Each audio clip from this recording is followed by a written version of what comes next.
Welcome to a fully charged here in a sunny Tokyo for the 45th biennial Tokyo Motor Show. In there, the exhibition centre with 4 funnels on the top. Yeah, it's the Tokyo big site. Tokyo Motor Show always promises to have some interesting stuff. Obviously, the Japanese car industry has long loved its technology, long loved its sort of wacky, out there design. So we're going to see some stuff that you will actually be able to buy in Europe, and you'll see some stuff that you probably won't, but it's interesting anyway. I can't wait. I'm going in there. I'm going to look for some Nissans, some Toyotas, some Suzukis, and some very narrow, tall, small engine things, which probably aren't relevant to fully charged. But anyway, we're going to have a look.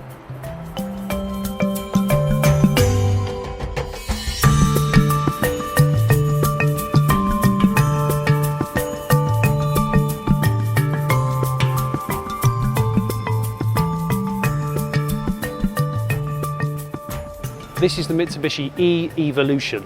Lowercase e, then uppercase for Evolution. Bit faffy, would have just called it an Evolution. But what you're looking at is a concept. This is showcasing their technology more so than their design.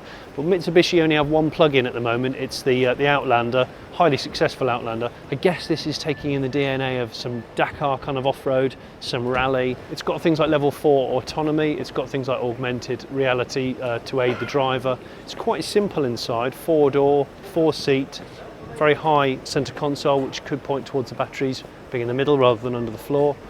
It's a very futuristic thing. I wouldn't take the way it looks too seriously right now, because there's no mention of that going into production. But they've prioritised the launch of 6 new Mitsubishi models over the next 3 years. Most of those will be SUV, most of those will also be all-wheel drive. Because remember, Mitsubishi is part of the Renault-Nissan alliance, so presumably all the electric tech of this car and all the other EVs forthcoming will be from that Nissan-Renault alliance. All-wheel drive, electric, 3 motors, 1 at the front, 2 at the rear. It's a 4-door, low-slung SUV.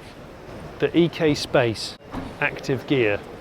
This is a car that we'll never get in the UK, but this is so distinctly Japanese. Robert probably won't care because it's not electric. It'll be probably 660cc. That tends to be the size of the engine. But look, tons of space. Double sliding doors, electric sliding doors. Huge. It's like a greenhouse.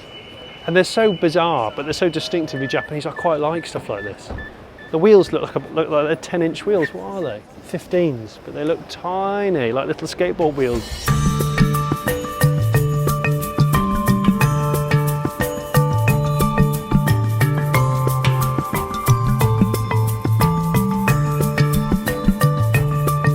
We all know that electric motors produce maximum power from 0 RPM. What's not to like about all that electric power being harnessed in a really neat little off-roader? And that's what this is. This is the Suzuki E-Survivor concept. E-Survivor sounds a little bit like someone who's rehabilitated off a drug program. It's nothing to do with that. What this is a 4-wheel, all-in-wheel motor. You can probably see here because it's got gigantic ground clearance. It's a short little 2-seat topless rock crawler. Now this is obviously a concept. Suzuki have given no details on what kind of motors, what kind of batteries, what kind of range. You can see from its face that it looks really similar. Do you remember the Suzuki SJs from the 80s? And now they still sell the Jimny. This kind of has the DNA of the SJ and perhaps the Jimny. You can see from the side profile there, although it's like a really neat little tub, it's based upon a traditional ladder frame, separate chassis with a body bolt on top, which is what most classic off-roaders are. The other thing to consider about electric off-roading, which is yet to become a mainstream sport, is the fact you don't have to deal with noise curfews. A lot of these places in forests and quarries, they're restricted by noise curfews because they're near villages, protected areas. If you did electric off-roading like this, you can make it as extreme as you like. You're not going to make any noise. I now really want to build an electric rock crawler. What I'd like to think is that could become reality. At the moment, there is no EV rock crawler. Land Rover did do a battery-powered Defender concept, which was actually a really cool idea. In 2020, Suzuki celebrates its centenary, so maybe in time for its 100-year birthday, this could become real. That would be awesome. It's a great piece of styling.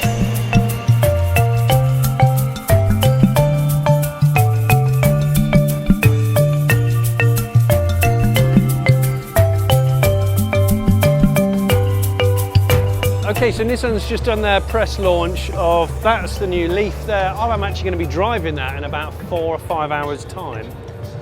So that's the second gen Leaf. And then over there, that is the Nissan IMX concept, Intelligent Mobility X. What that is a crossover EV. So what Nissan is doing is it's saying, look, we're really good at making the Qashqai, we're really good at making the Duke. They've been hugely popular for us, they're crossovers. We're really good at making EVs. The Leaf's been hugely successful. Meld those two things together, what have you got? You've got yourself a crossover electric car. Now, maybe the way it looks will become reality, but what you've got to think about is the packaging. I've already got the underpinnings of that. Imagine that, a little bit higher off the ground, more SUV-like. Boom, you got yourself Nissan's next electric car.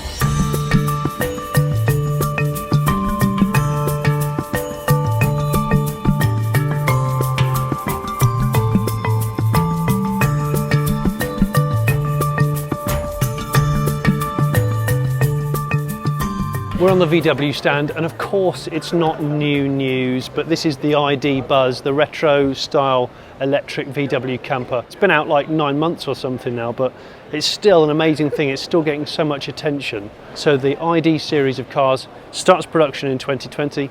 This car, or van, is slated for 2022 production.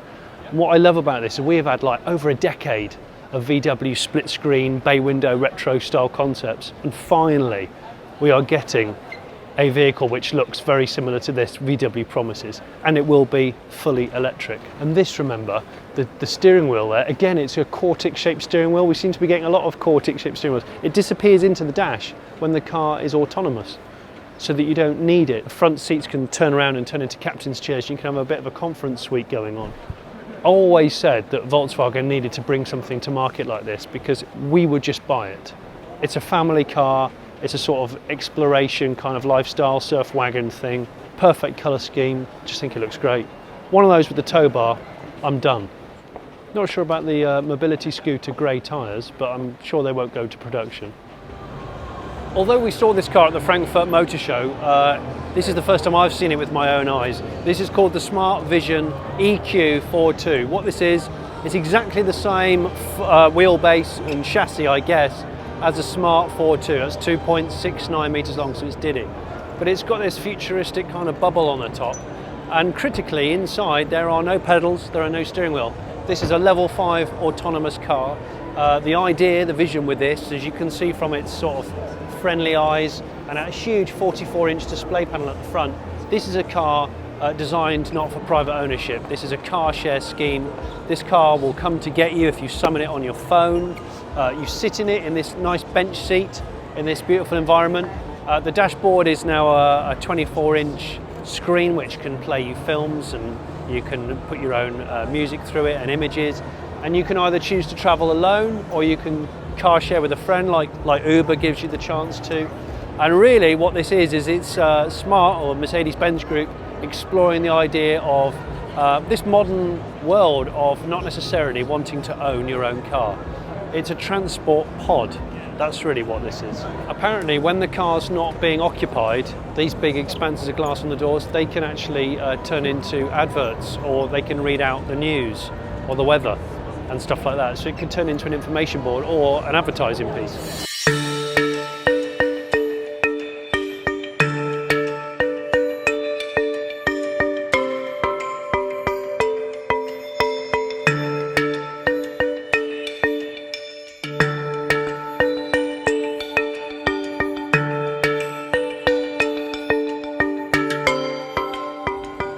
Another Mercedes-Benz project which was actually unveiled first at the Frankfurt show, but we're seeing now. This is the Amg Project 1. This is a very, very special hypercar that is a hybrid.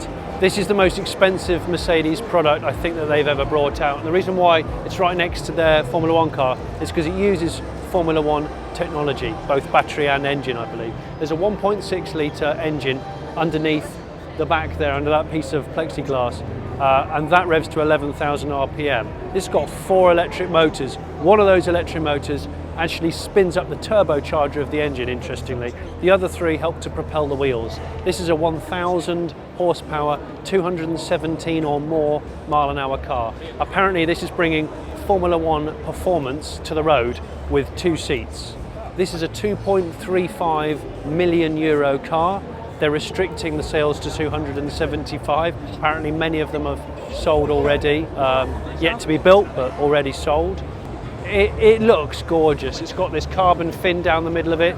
I'm impressed. I know it has an engine fully charged, but it also has 4 electric motors. So technically a really interesting thing. This is the best angle, I think. Look at the bum on this car, it's incredible. Bold claims from Mercedes-Benz who say that that car will match the performance of their Formula One car. Yet that carries 2 passengers and that will be a street legal car. Well over 200 mile an hour, can do up to 25 kilometers on electric only. So it uses the best, finest EV components out there and it looks effing good. So this is the Mercedes EQA concept. That means electric A-Class.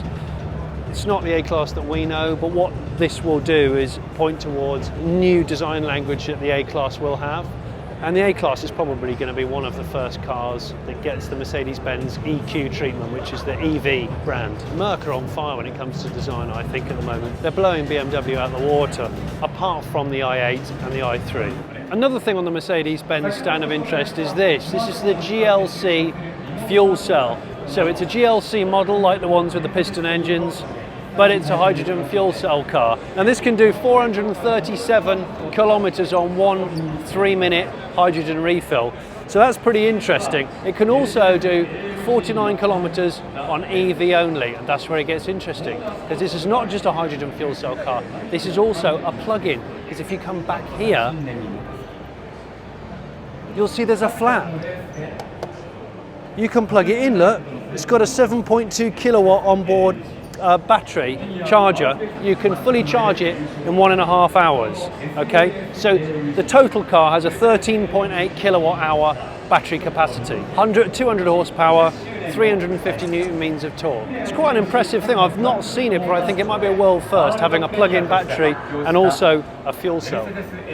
So the batteries live underneath the boot floor, and then underneath the whole car are 2 hydrogen fuel containers, which can withstand 700 bar of pressure, which is just a mind-boggling amount of pressure.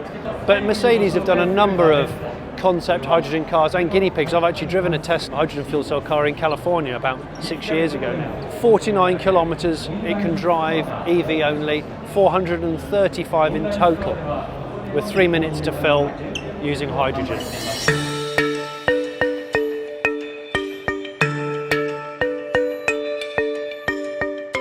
If you've never been to Japan, I have to say it's one of the most fascinating places.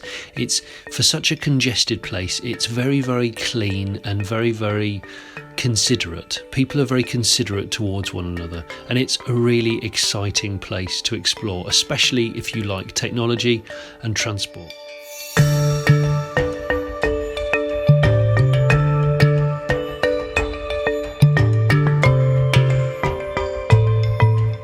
One of my highlights has to be the robot that was there to greet us as our concierge in the hotel. Nothing creepy about it whatsoever.